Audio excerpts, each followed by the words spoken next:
Numește Batăglas și alte compășim într-o lumea vastă, într-o lumea imaginațială, despre Simon Paul, Aristotel, Fernand Bianca și Vada Filian.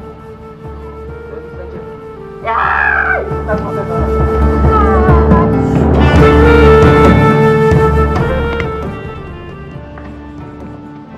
În acest proiect ne desprindem puțin de realitate și vom păși într-o lumea basmă. Ce este basmă? Basmul este o specie a genului epic în proză în care sunt prezentate întâmplări fantastice de unor personaje imaginate, aflate în luptă cu forțele malefice, pe care le frică în final. În basme se întâlnesc diferite personaje fantastice, cum ar fi Zâna Vorbă,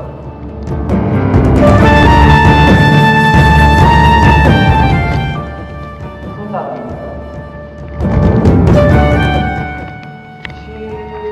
Băi, care e ăsta?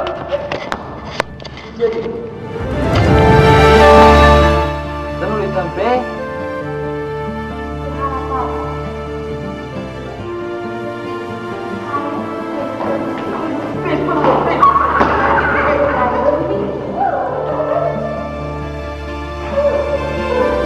Puțin mai detaliat, dacă se poate.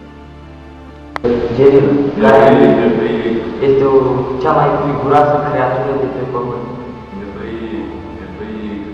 Este totdeauna are un gen pe el și, cum zice și Ion Creangă, este o creatură cu puteri supranaturale, mai exact puterea el îl ajută pe Harapal într-o probă foarte grea, mai exact îl ajută să scapeze din cuptorul cinci. După cum vedeți, această creatură este binecuvântată cu graiul omenesc.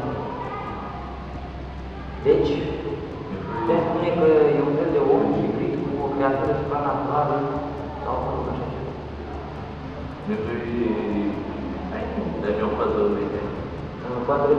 După cum vedeți, e fric, așa că o să-i dăm că ia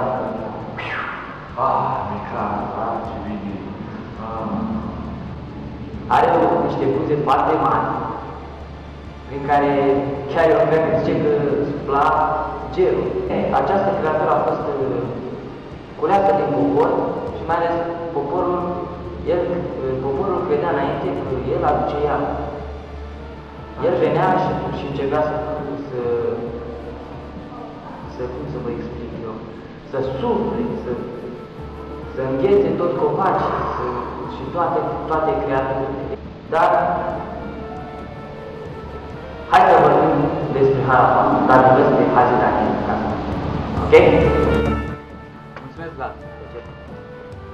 Astăzi îl voi prezenta pe personajul Harapal din poveștile lui Ion Creangă. Numele personajului este un oximoron, adică numele lui e Harapal. Harap înseamnă negru și alb înseamnă alb, deci este o Sfântă Antonimă. Cum spuneam, Harapal este personajul principal, funcțional, pozitiv, protagonist, în opoziție cu Spârnul, care e antagonist. Calitățile lui Harapal: inteligența,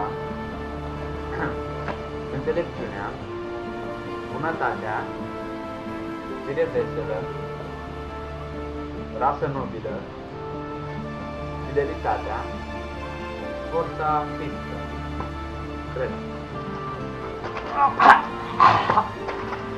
Defectele lui Harapal sunt nesupunere, cezi, naivitate, îți dau $1.000.000.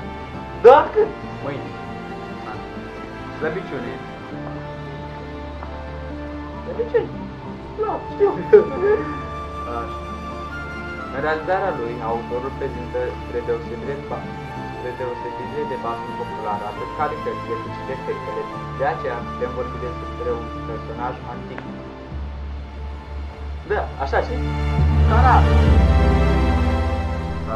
Eu sunt Paul și astăzi îl voi caracteriza de Spân. Cea mai importantă caracteristică a Spânului este că n-are păr pe față. Iubiți, de păr n-are.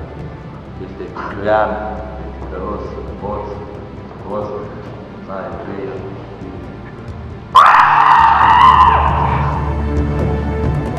Eu să caracterizez pe Făstumos. Făstumos este eroul pozitiv din mitologia românească. În majoritatea poveștilor, Făstumos se luptă cu zmei, balauri, vrăjitoare, pentru a-și elibera alea inimii. El are foarte multe calități. Făstumos are toate calitățile necesare unui erou. Este curajos, drept, înțelept și niciodată nu este de mare lui dragoste Ileana Cosmitiana. Făstumos are de asemenea unele abilități mari. El își respectă întotdeauna jurământul față de împăratul căruia îi slujește. El călătorește prin lumea noastră și prin cea de jos, cu calul său înăzdrăvat, care îi dă sfatul. Salvatare! Așa zice și cât costă un caz din ăsta, că vreau să-mi iau și eu unul. Ei bine, se pare că am ajuns și la finalul proiectului. Dar ca să fie mai frumos, o să-l încheiem cu o glumă de-a lui Garcea. Ok? Hai să facem. A fost odată roșu împărat și verde împărat. Că dacă era și galben împărat, vă spuneam o poveste cu un semafor. Și cum stătea roșu împărat și cu verde împărat la o băută așa pe terasă și... Băi, verde împărat, bă, de ce știu roșu împărat? De la băutură ești roșu, mă, de Păi stai, bă, și tu de ți ești verde împărat? Bă, sunt tot roșu, mă, dar așa mă vezi tu că ești beat de tine.